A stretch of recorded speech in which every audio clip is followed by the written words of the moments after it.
এই দেখেন, আর অল্প কিছুদিনের মধ্যে আমাদের মরিচগুলো পাক ধরে যাবে।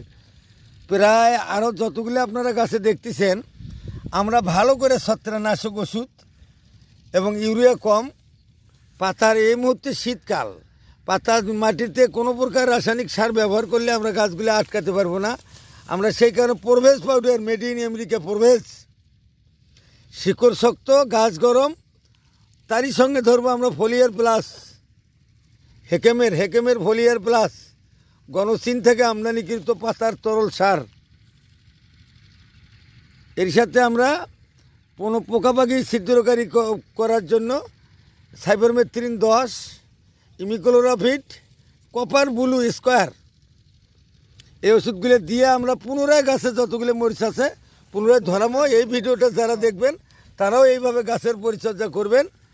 আপনাদেরকে অসংখ্য ধন্যবাদ।